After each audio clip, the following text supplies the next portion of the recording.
Hello students, welcome eight दीक्षांत edutech. मैं दीपक शर्मा, आपका मैथ्स का टीचर। और आज के इस वीडियो में हम लोग शुरू करने जा रहे हैं पार्ट 2। टॉपिक वही है फैक्टराइजेशन।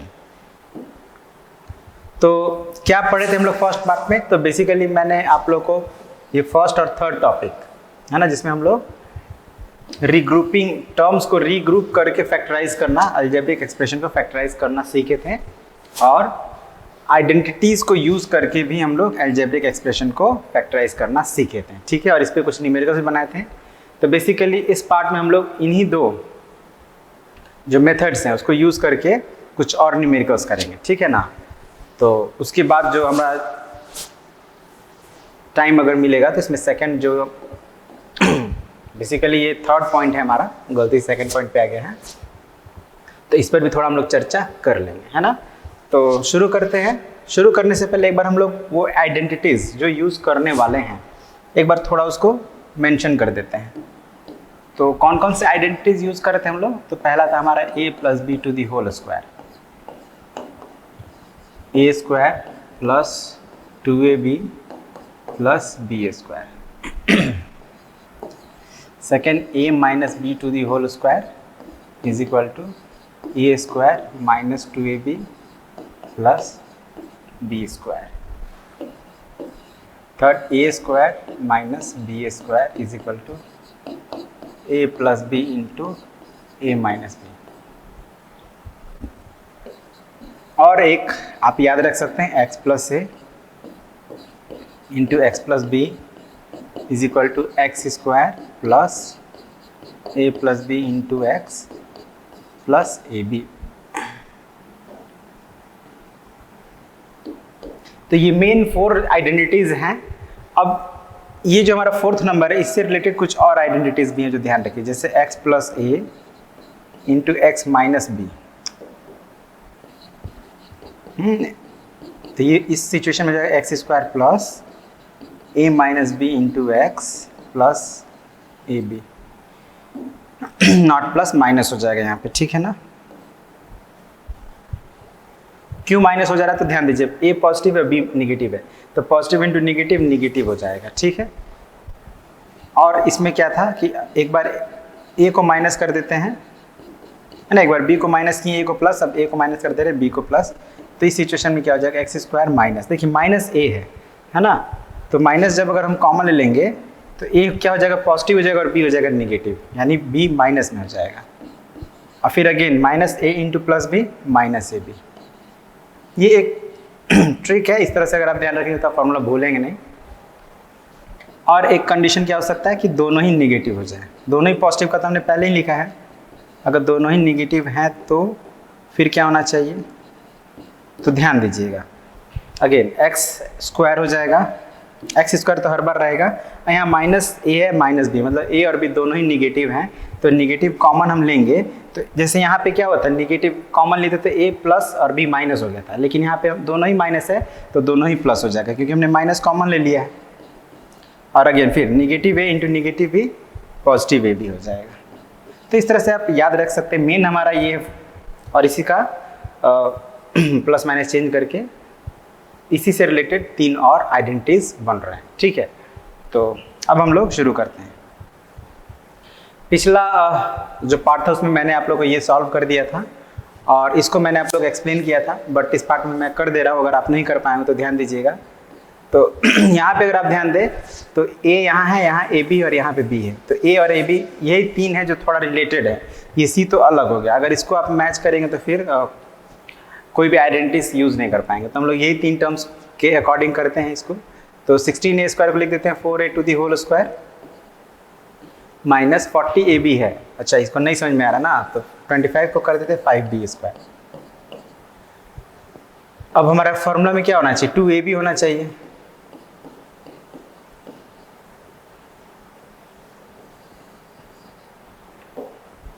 थोड़ा और 5b square minus 2 into 4a into 5b। अब देखिए, मैंने 40ab को फैक्टराइज नहीं किया, मैंने क्या किया, यहाँ पे 4a का होल स्क्वायर 5b का होल स्क्वायर, इसको a मान लिए 4a को और इसको b मान लिए। तो 2ab होना चाहिए हमारा फॉर्मूला में। क्या होता है, a square minus 2ab plus B square, यही होता है ना। दोनों तरफ से आपको याद रखना है, A square minus 2ab plus B square is equal to A minus B square. ये फॉर्मूला होता है हमारा, ये आइडेंटिटी है। तो इसी पर सेट करने के लिए हम लोग अपने तरफ से -2 इंटू ए इंटू बी कर दिए, है ना। लेकिन अब आपको लिख के सिर्फ छोड़ने देना, एक बार चेक करना है कि क्या इसको वापस से मल्टीप्लाई करने पर इसके मिडिल टर्म के बराबर आ रहा है। तो अब देखिए 2 इंटू 4 8, 8 5 = 40, तो -40 ये भी हो जा रहा है, मतलब जो हमारा फैक्टराइजेशन है बिल्कुल सही है और फार्मूला पे बैठ रहा है। तो ये हो गया हमारा, इन तीनों को हमने फार्मूला पर बैठा दिया। अब एक बचा -9c², तो इसको लिख देते हैं 3c² सॉरी। अब ये तीनों हमारा मिलकर a माइनस बी के होल स्क्वायर पर आ रहा है, तो इसको लिख देते a माइनस बी, यानी 4a minus 5b to the whole square minus 3c to the whole square. अब फिर आप ध्यान दें, तो अगर इसको आप होल को a मान लेते हैं, इन दोनों को मिलाकर a मान लें और इसको b मान लें, तो a to the whole square minus B square, तो a square minus B square फिर कौन से फॉर्मूला पर ही बैठेगा, तो a प्लस बी, मतलब a हमारा है यहाँ पे 4a माइनस 5b, ये a हो गया। अब प्लस 3c एक बार करेंगे और एक बार फिर इसी a में से, यानी 4a माइनस 5b में से एक बार माइनस 3c कर देंगे। ठीक है, तो ये हमारा फैक्टराइज हो गया, यही हो गया हमारा आंसर। ठीक है, तो अब हम लोग अगला क्वेश्चन देखते हैं। तो फैक्टराइज द फॉलोइंग एक्सप्रेशन, यहाँ भी वही है। अब अगर आप ध्यान दें यहाँ पे, तो एक तो बैठ रहा है हमारा x² माइनस वाई स्क्वायर, लेकिन फिर आप इसका कुछ कर नहीं पाएंगे। अगर x² माइनस वाई स्क्वायर करेंगे तो फिर 1 माइनस 2x हमारा इसको हम लोग किसी फार्मूला पे नहीं बैठा पाएंगे। तो हम लोग क्या करते हैं, इन तीनों को एक बार लेकर देखते हैं। तो 1 के लिए लिख देते हैं 1 square minus 2 into x into 1 plus x², ये अलग है माइनस वाई स्क्वायर। अब आप ध्यान दीजिए इसको यहाँ पे, तो ये हो गया 1 को a मान लेते हैं और x को b, तो a² minus 2ab plus b² है ना। ab मतलब ba हो गया, कोई दिक्कत नहीं है। 2ab का ये 2ba बात एक ही है। तो ये आपका कौन सा फॉर्मूला बैठ रहा है, a माइनस बी के होल स्क्वायर पे बैठ रहा है। तो यहाँ a 1 है और b x है, तो 1 minus x to the whole square minus y square. अब फिर वही हो गया पिछली बार की तरह, इसको होल को a मान लेते हैं और इसको b, तो a² माइनस b² क्या हो जाएगा, a प्लस b एक बार और एक बार a माइनस b हो गया फैक्टराइज। अब ये जो है 9a² minus 49b² minus 3a plus 7b, ये थोड़ा अलग लग रहा है, नहीं ये उसके जैसा नहीं है। इसको आप a² minus a minus b, I mean a minus b to the whole square या a plus b to the whole square पर इसको आप नहीं कर पाएंगे। तो इसमें फिर हम लोग को कोई दूसरा आइडेंटिटी यूज़ करना पड़ेगा। तो अब ध्यान दीजिए, a² माइनस b² से थोड़ा मिलता जुलता लग रहा है, ट्राई करते हैं शायद बन जाए। तो 9a को हम स्क्वायर कर लिख देते 3a to the whole square minus 7b to the whole square लिख सकते हैं इसको, और माइनस 3a प्लस 7b। अब ध्यान दीजिए यहाँ पे कुछ मिलता जुलता है ना, यहाँ पे 3a 7b 3a 7b, मतलब कुछ लगता है इसमें कॉमन होने वाला है। तो लग रहा है कि ये हमारा जो स्टेप लिया है इसके थ्रू हम लोग इसको फैक्टराइज कर पाएंगे। तो चलिए और ट्राई करते हैं। अब इसको a² माइनस b² पे एक्सपेंड करिएगा, तो 3a minus 7b into 3a plus 7b हो जाएगा। ठीक है, ये वाला पार्ट हमारा क्या हो गया, ये जो है फैक्टराइज होकर इसके बराबर हो गया है। अब ये जो बचा इसमें हम लोग माइनस कॉमन ले लेते हैं। ठीक है, 3a माइनस 7b हो जाएगा। माइनस जैसे ही कॉमन लेंगे तो ब्रैकेट के अंदर जो आएगा वो साइन चेंज हो जाएगा, प्लस 7b क्या हो गया, माइनस 7b। ठीक है, इस पर हम लोग बार बार बात कर रहे हैं। अब आप ध्यान दीजिए, हमारे पास अब दो टर्म हो गए, एक ये और एक ये वाला, ये दोनों मिलके एक टर्म हो गया और ये एक अकेला टर्म है। तो इनमें आप देख रहे हैं 3a माइनस 7b, इधर भी 3a माइनस 7b, मतलब दोनों में 3a माइनस 7b कॉमन है। तो हम लोग 3a माइनस 7b कॉमन कर लेते हैं फिर से। ठीक है, हमने पढ़ा था जो भी टर्म, जो भी फैक्टर कॉमन होता है टर्म्स के, है ना। यहाँ पे दो टर्म्स हैं, इनके फैक्टर्स एक में है 3a माइनस 7b और एक में 3a प्लस 7b और इसमें 3a माइनस 7b। तो 3a माइनस 7b हमारा कॉमन फैक्टर हो गया, इसको हमने कॉमन कर लिया। तो अब फिर ब्रैकेट में घेर के हमें जो बच गए हैं, जो फैक्टर्स बच गए हैं दोनों टर्म से, उनको लिख देना है। तो इस पहले टर्म में कौन सा फैक्टर बचा है, 3a प्लस 7b बचा है। और इसमें तो कुछ आपको नहीं दिख रहा है, तो कुछ नहीं, तो मल्टीप्लाइड बाई 1 आप समझ सकते हैं, यानी कि इसमें क्या बच रहा है, -1 बच रहा है अभी। बस हो गया, फैक्टराइज हो गया। अब ये मिलकर एक टर्म हो गया सब, ठीक है, ये हो गया फैक्टराइज, आंसर आ गया। अब नेक्स्ट, अभी एक वर्ड बेस्ड प्रॉब्लम जैसा क्वेश्चन है, इसको हम लोग समझते हैं। The area of A square is given by 4x² + 12xy + 9x² square units, ठीक है।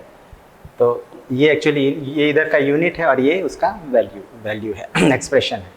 हमें क्या फाइंड करना है, साइड ऑफ द स्क्वायर। तो बहुत सिंपल क्वेश्चन, ऐसा तो हमने कई बार बनाया है ना, अरिथमेटिक प्रॉब्लम्स में इस तरह का हमने बहुत सॉल्व किया। अब थोड़ा अलजेब्रिक में आ गया है, तो फॉर्मूला वही है, कॉन्सेप्ट वही है, केवल यहाँ पे एक्सप्रेशन बदल गया है। Solution here area is equal to क्या है, 4x² + 12xy + 9x²। ठीक है, तो इसको हम लोग क्या करते हैं, फैक्टराइज करके सिंपल कर लेते हैं, है ना। तो चलिए पहले फैक्टराइज करते हैं। तो इसको आप लिख सकते हैं 2x² प्लस इसको लिख देते हैं 3y, अच्छा यहाँ पे y होना चाहिए, ध्यान दीजिएगा यहाँ पे y होगा, क्योंकि दोनों अगर x होगा तो फिर तो फैक्टराइज नहीं होगा, ये कुछ अलग ही हो जाएगा, 9y²। तो इसको 3y² कर सकते हैं, ठीक है ना। दिस इज 9y², ध्यान रखिएगा। तो 4x² + 12xy + 9y²। अब 9² को हम लोग कर दिए 3y² ऑब्वियसली हो जाएगा। अभी जो मिडिल का टर्म बच गया 12xy, इसके प्लेस पे हम लोग क्या लिखते हैं, 2 × 2x × 3y। अब थोड़ा ध्यान दीजिए, क्या इसको हम लोग मल्टीप्लाई करेंगे तो 12xy के बराबर हो जाएगा। तो यस, 2 × 2 = 4, 3 × 12 एंड xy हो जा रहा है, मतलब हमारा फॉर्मूला सही हो रहा है। तो अब ये a² + 2ab + b² यानी a + b² स्क्वायर यूनिट, ये हो गया आपका एरिया, है ना। गिवन ये था, हमने उसको फैक्टराइज करके सिंपल कर लिए, 2x + 3y²। थर्स साइड, क्या फॉर्मूला क्या होता है, साइड इज इक्वल टू √ऑफ एरिया, यही होता है।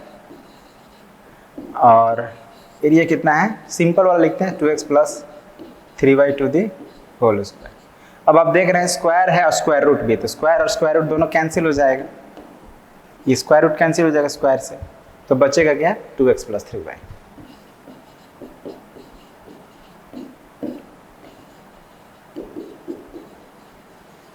यही आंसर हो गया, है ना। और साइड जो होता है, लेंथ ऑफ ए साइड, किसी भी चीज़ का लेंथ, वो उसमें स्क्वायर नहीं रहता, वो नॉर्मल यूनिट में ही एक्सप्रेस करते हैं लेंथ को। तो ये हो गया हमारा solution of this question. Okay, so बढ़ते हैं आगे। Simplify the following. तो सिंप्लीफाई करने का मतलब वही, फैक्टराइज करके ही सिंप्लीफाई करेंगे हम लोग। तो अभी तक हमने बहुत सारा अलजेब्रिक एक्सप्रेशन को फैक्टराइज किया हुआ है ऑलरेडी, तो आपको थोड़ा अंदाज़ा लग रहा होगा कैसे कैसे हम लोग फैक्टराइज कर सकते हैं। अब ये देखिए फ्रैक्शन के फॉर्म में है ना, तो न्यूमरेटर भी एक अलजेब्रिक एक्सप्रेशन है और डिनोमिनेटर भी एक अलजेब्रिक एक्सप्रेशन है। तो यहाँ पे जो डिनोमिनेटर है, इसका डिग्री अगर आप ध्यान दें तो 1 है। तो अगर कोई डिग्री 1 का एक्सप्रेशन है तो उसमें मोस्ट ऑफ द टाइम हो सकता है कि फैक्टराइज ना हो, लेकिन डिग्री 2 का है तो उस पर हम लोग को फैक्टराइज करने का प्रयास जरूर करना है। तो देखिए, देखने से क्या लग रहा है, ये एक का तो स्क्वायर है, 1 का स्क्वायर तो होता नहीं है, लेकिन हम लोग अपने तरफ से फॉर्मूला पर बैठाने के लिए 1 का स्क्वायर कर सकते हैं, ठीक है। तो हम क्या लिख दें, 25q² को 5q का स्क्वायर लिख सकते हैं, और -1 को लिख सकते हैं -1², ठीक है। 1 का स्क्वायर भी 1 ही होता है, तो फार्मूला पे इसको बैठाने के लिए हम लोग ऐसा किए। और नीचे क्या है, 5q + 1।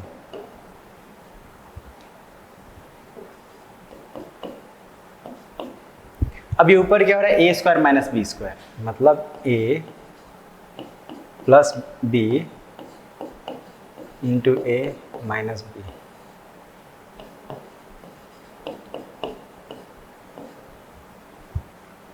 ठीक है, ऊपर को हमने फैक्टराइज किया तो 5q + 1 इंटू 5q - 1 आया और नीचे 5q + 1 ऑलरेडी है।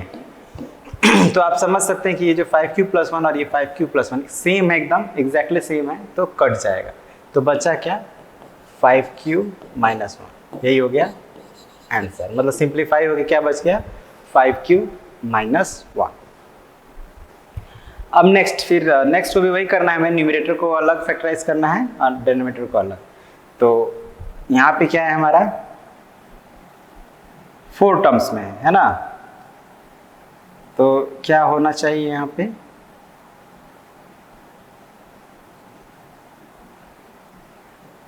ओके। तो ये थोड़ा सा ट्रिकी है ना, तो इस पर हम लोग क्या करेंगे, ट्रायल एंड एरर करेंगे, देखते हैं कैसे बनता है। जो हमने अब तक सीखा है उसको फॉलो करते हैं। तो -n² 4m a² - 2ab + b², ये तो एक हमारा फॉर्मूला पर बैठ जा रहा है और एक ये बैठ रहा है।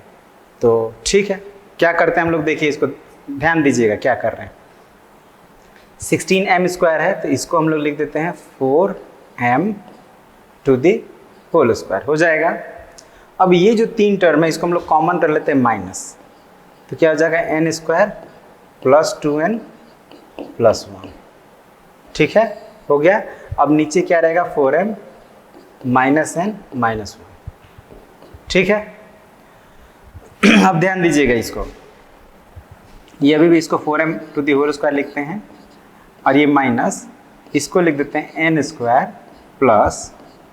2 × n × 1 लिख सकते हैं, कोई दिक्कत नहीं है। 1 से मल्टीप्लाई करेंगे तो भी उतना ही रहेगा और इसको लिख सकते हैं 1 का स्क्वायर। नीचे क्या रहेगा, 4m - n - 1, ठीक है। अब इसके बाद इधर हम लोग सॉल्व कर रहे हैं, तो अभी इसको ऐसे ही रहने देते हैं 4m²। अब इसको ध्यान दीजिए, तो a² + 2ab + b² पर बैठ रहा है, तो इसके प्लेस पे हम क्या लिखते हैं, a + b यानी n + 1², ठीक है। और नीचे क्या है, 4m - n - 1, ठीक है। अब इसको और आगे एक्सपेंड करते हैं, तो अब आप ध्यान दीजिए, ये हमारा अगर a इसको मान लें और ये इसको b मान लें, तो a² - b² पर ये बैठ रहा है, ये उस आइडेंटिटी पर ये सेट हो रहा है। तो हम लोग इसको क्या करते हैं, a² - b² मतलब a + b × a - b, तो a + b, ठीक है। ये हमारा क्या है, 4m हमारा a है और n + 1 b है, तो a + b हो गया। अब a - b, अब ध्यान दीजिएगा, a हो तो गया, अब प्लस की जगह पे माइनस करेंगे। अब b क्या है हमारा, n + 1 है ना, n + 1 है, तो n + 1 के पहले माइनस आ गया तो ये क्या हो जाएगा, चेंज हो जाएगा, n - 1 हो जाएगा ये भी। और नीचे हमारा क्या है, 4m - n - 1। अब आप थोड़ा ध्यान दीजिए, तो ये जो नीचे में है और ये ऊपर में ये राइट साइड वाला जो फैक्टर है, ये दोनों एग्जैक्टली सेम हो गया ना, ये दोनों एग्जैक्टली सेम है, तो सेम है तो इसको हम लोग कैंसिल कर देते हैं। तो बच्चा क्या है, 4m + n + 1, तो यही हो गया हमारा आंसर, 4m + n + 1। तो बेसिकली हमने किया क्या, हमने एक ट्राई किया, जो आइडेंटिटीज हम जानते हैं उसको इम्प्लीमेंट करके इसको ट्राई किए, आंसर खुद ब खुद आ गया, है ना। तो जनरली स्टूडेंट्स को कन्फ्यूज़न होता है कि आखिर कब कौन सा आइडेंटिटी लगाएं, है ना, उसके लिए वो बड़ा चिंतित रहते हैं। इसलिए मैंने आपको इससे करके दिखाया कि आपको चिंता नहीं करना, जो आपको समझ में आए उसको करिए। थोड़ा सा कॉमन सेंस यूज़ करना है कि हमको 4m - n - 1 अगर ला देते हैं हम तो कैंसिल हो जाएगा, तो हमारा सिंप्लीफाई हो जाएगा। तो हम लोग इस तरह से इसको करें कि 4m - n - 1 आ जाए। तो और वैसे भी आप अगर इन दोनों को एक्सपेंड करते हैं a² - b² पे, तो ये कभी कुछ कॉमन होता है नहीं, आपका आगे ग्रो नहीं कर पाता। तो इसलिए हम लोग थोड़ा सा कॉमन सेंस लगाना है और थोड़ा ट्रायल एंड एरर करना है, आसानी से आप सिंप्लीफाई कर पाएंगे, ठीक है। तो अब आगे बढ़ते हैं। तो अब ये केस बेस्ड क्वेश्चंस है, हमने फैक्टराइजेशन से रिलेटेड बहुत सारे क्वेश्चंस कर लिए हमने, है ना, काफ़ी है, और आपके कुछ बुक में है, उनको भी आप बनाएं, है ना, ताकि आप भी कुछ समझ सकें, आपको भी मौका मिले कुछ अपना लॉजिक यूज़ करने का, ठीक है ना। तो उनको आप बनाएंगे। तो अब ये एक केस बेस्ड क्वेश्चन हम लोग समझते हैं और सॉल्व करते हैं इसको। Every year the eve of Diwali, eve of Diwali मतलब दिवाली के शुभ अवसर पर, mister Savarkar, so this is mister Savarkar goes to a community of homeless people.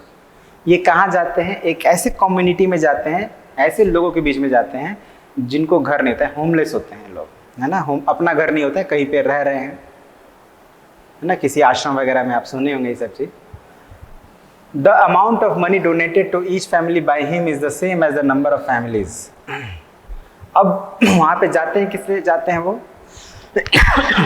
Sorry, वहाँ पे वो किस लिए जाते हैं? मनी को डोनेट करने के लिए, अमाउंट ऑफ मनी को डोनेट करने के लिए, कुछ पैसा दान करने के लिए जाते हैं। कितना दान करते हैं? हर एक परिवार को कितना दान करते हैं? तो जितना वहाँ पे नंबर ऑफ फैमिलीज है, मतलब अगर 10 फैमिली है तो हर एक को 10-10 रुपये दान कर दिए, 100 फैमिली है तो हर एक को 100-100 रुपये दान कर दिए, 1000 फैमिली तो सबको 1000 रुपीज़ दान कर दिए। ठीक है, मतलब मैं एक एग्जाम्पल दे रहा हूँ, है ना, 1000 रुपये बहुत ज़्यादा होता है, अगर 1000 फैमिलीज़ को 1000 दान किया जाए तो बहुत बड़ा अमाउंट हो जाएगा, है ना। या हो भी सकता है, अगर मिस्टर सावरकर के पास उतना हो, कर भी सकते हैं, ऐसी भी कोई बात नहीं है। तो कंडीशन ये है कि जितना फैमिली है उतना ही मनी वो डोनेट कर रहे हैं। तो the total money donated bye Savarkar in 2018 was rupees this much, मतलब एक एल्जेब्रिक एक्सप्रेशन के फॉर्म में है, जो पैसा उन्होंने डोनेट किया है वो एक एल्जेब्रिक एक्सप्रेशन के फॉर्म में यहाँ पे मेंशन है। हमें अब क्या करना है, इस जो यहाँ पे केस है उस केस के बेस पे कुछ क्वेश्चन का आंसर देना। जैसे how much money was donated to each family, पहला है कि हर एक फैमिली को कितना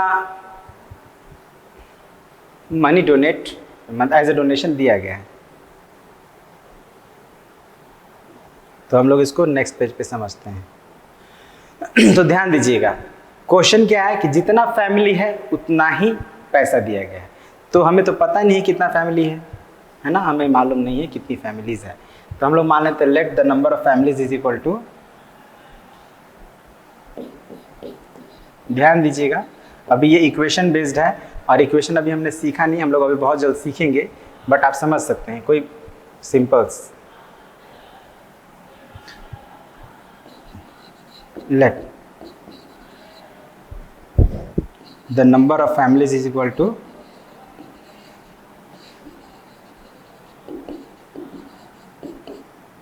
अब x तो ऑलरेडी हमने मान लिया है, x तो ऑलरेडी हमारे एक्सप्रेशन में है, तो हम थोड़ा डिफरेंट मानेंगे, हम लोग y मान लेते हैं, ठीक है। अब amount of money donated is equal to क्या हो जाएगा,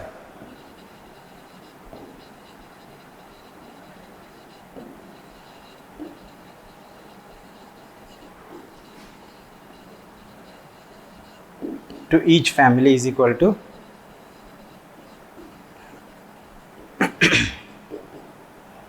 वो भी y हो जाए, क्योंकि जितना फैमिली उतना ही पैसा दिया जा रहा है। तो अगर फैमिली का नंबर y है तो डोनेशन भी y ही दिया गया है, तो टोटल डोनेटेड अमाउंट क्या हो जाएगा, thus total donated amount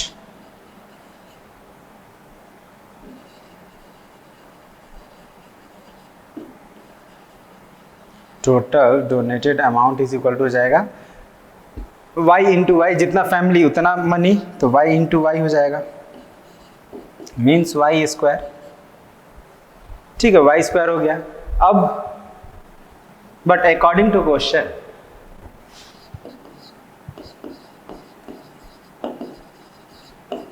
to the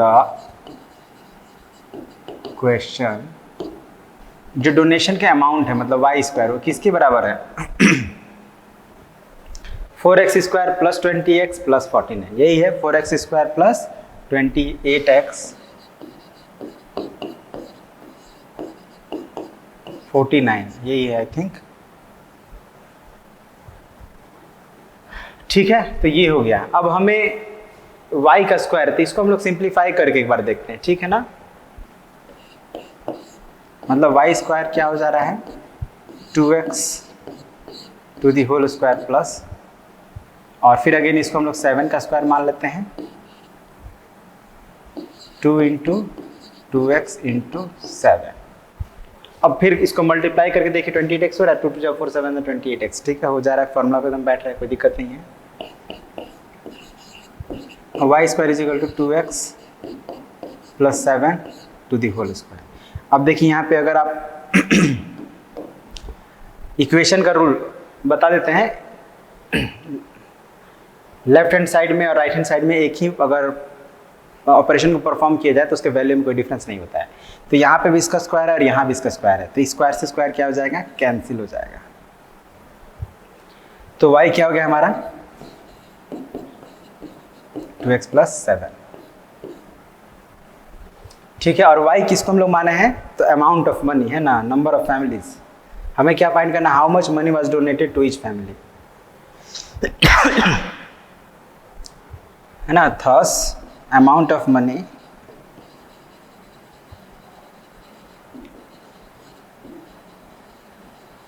donated to each family is equal to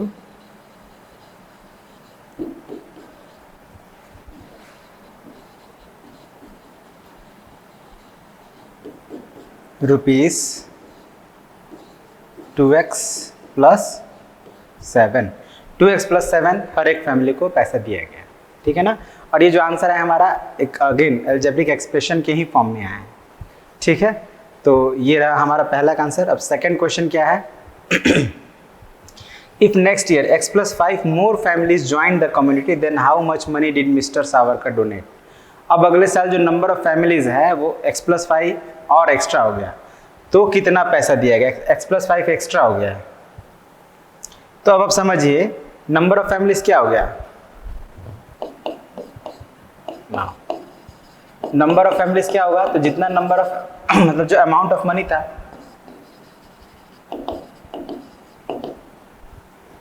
कितना अमाउंट ऑफ मनी डोनेटेड,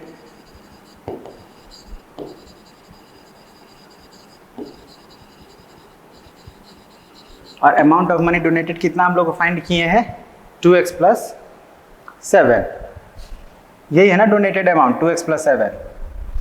तो 2x + 7 लिख लीजिए।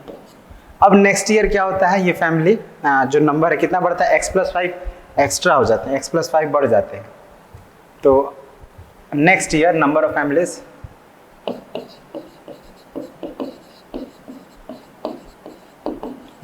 फैमिलीज इज इक्वल टू, तो ये पहले था 2x + 7 है ना, अब इसमें x + 5 और एक्स्ट्रा आ गया और कुछ फैमिली उसमें ऐड हो गए। तो आप इसको जोड़िए तो 2x and +x 3x हो जाएगा और 7 + 5 12 हो जाएगा। मतलब अब नंबर ऑफ फैमिलीज हो गया 3x + 12। और हमें क्या फाइंड करना है, सावरकर डोनेट, मतलब अब वो कितना मनी डोनेट किए हैं सभी फैमिलीज को। तो सिचुएशन तो हमारा वही, कंडीशन तो उतना ही, जितने फैमिलीज उतना amount of money donated to each family.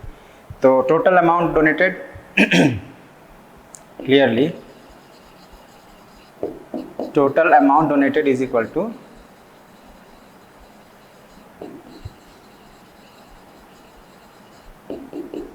तो नंबर ऑफ फैमिलीज जितना है उतना ही पैसा देना है, तो मल्टीप्लाई हो जाएगा।